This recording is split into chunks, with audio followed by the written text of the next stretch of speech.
Hi అండి, welcome to బండిడ family రుచులకి స్వాగతం సుస్వాగతం.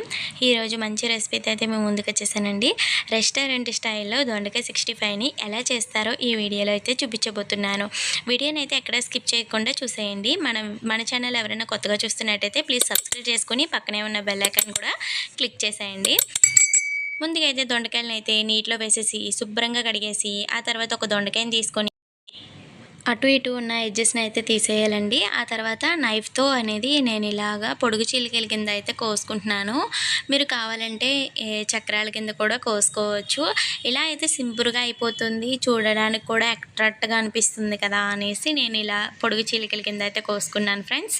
ఆ తర్వాత ఒక బౌల్ తీసుకొని అందులో ఒక టీ స్పూన్ శనగపిండి, ఒక టీ స్పూన్ కార్న్ఫ్లోర్, ఒక టీ స్పూన్ బియ్యం పిండి కూడా వేసుకుంటున్నాను. అన్నీ కూడా ఈక్వల్ క్వాంటిటీలో తీసుకోవాలి. అన్నీ కూడా 1 టేబుల్ స్పూన్ అయితే సరిపోతుంది. అలాగే ఒక టీ స్పూన్ కూడా కారాన్ని కూడా వేసుకుందాము. చిటికెడు కారం వేసుకుందాము, ఎందుకంటే మనకి కొద్దిగా కారంగా ఉంటే బాగుంటుంది. అలాగే ఇంకా రుచికి తగ్గట్టుగా సాల్ట్, అలాగే కొద్దిగా పసుపు, ఇంకా జీరా పౌడర్ అయితే వేసుకుంటున్నాను అనమాట, జీలకర్ర పౌడరు.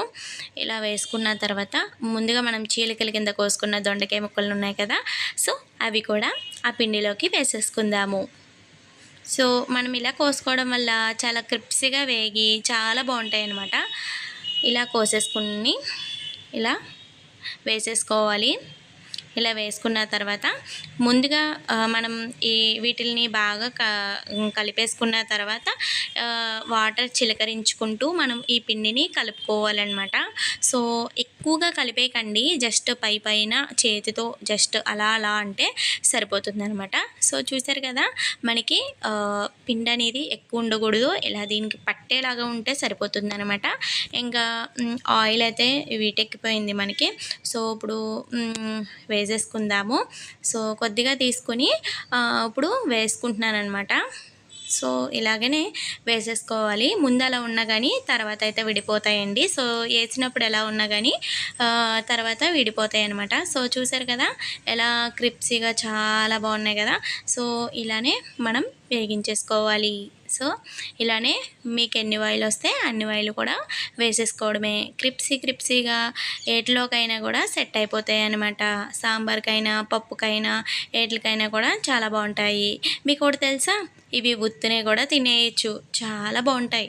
మీరు ఎలా తిన్నా కూడా చాలా బాగుంటాయి అనమాట. రసంలో కానీ పప్పుల్లో కానీ ఉత్తిగా తిన్నా కూడా చాలా ఇష్టం అనమాట నాకైతే. మీకు కూడా ఇష్టమైనా కామెంట్ చేసేయండి.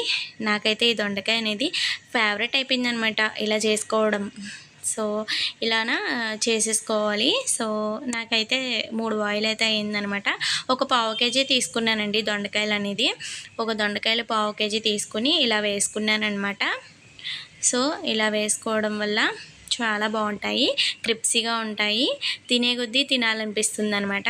సో చూస్తున్నారు కదా, చూస్తుంటేనే మీకు టెంప్ట్ అయిపోతున్నారు కదా. సో అలానే ఉంటాయండి, మరి అలానే ఉంటాయి. మరి మీరు కూడా తప్పకుండా ఈ వీడియోని చూసి మీరు కూడా ట్రై చేసేయండి. ఆ తర్వాత ఇందులోనే కొద్దిగా పల్లీలు తీసుకొని వేగించుకుంటున్నానండి. మీరు నవ్వలేకపోతే కనుక స్కిప్ చేసేయచ్చు. సో అంటే మధ్యన అక్కడక్కడ తగులుతూ చాలా బాగుంటాయి అని చెప్పేసి నేను కొద్దిగా పల్లీలను అయితే వేసుకున్నానమాట. ఆ తర్వాత కరివేపాకును కూడా ఒక 4 రెబ్బల కరివేపాకును కూడా వేసుకుంటున్నాను అనమాట. సో ఇది కూడా చాలా బాగుంటుంది, జుట్టు కాట్లకి కూడా చాలా మంచిదనమాట, కంటికి గట్ట. అందుకని మనం ఇలా వేగించుకుని వేసుకోవడం వల్ల క్రిప్సీగా ఉండి మనం తినేయచ్చు అనమాట. సో ఇలాగా బాగా వీటిని ఒకసారి బాగా కలిపేసుకోవడమే. సో అంతేనండి, ఎంతో రుచికరమైన క్రిప్సీగా ఉండే దొండకాయ 65 అనేది రెడీ అయిపోయింది. మనకి పెళ్ళిలో అయినా క్యాటరింగ్లో అయినా కూడా ఈ దొండకాయ 65 అనేది వేస్తారు. ఎప్పుడైనా తిన్నారా లేదా కామెంట్ చేసేయండి మరి. సో నాకైతే చాలా ఇష్టం అనమాట. సో రెసిపీ నచ్చితే లైక్ చేయండి, కామెంట్ చేయండి అండ్ సబ్స్క్రైబ్ చేసుకోండి. ఇంకా మీకు కలవకపోతే కనుక ఒక బౌల్లో వేసుకొని ఇలా కుదించుకున్నట్లయితే మొత్తం అన్నీ కూడా కలిసిపోతాయి అన్నమాట. సో ఇంతేనండి ఈ video. Thank you for watching. ఇలాంటి మరెన్నో వీడియోస్ కావాలంటే మన ఛానల్ని ఇప్పుడే సబ్స్క్రైబ్ చేసేసుకోండి. ఇంకా మీకు వెజిటేరియన్లో ఎన్నో రెసిపీస్ కావాలంటే కామెంట్లో అడిగేయండి. Like, comment, share and bye.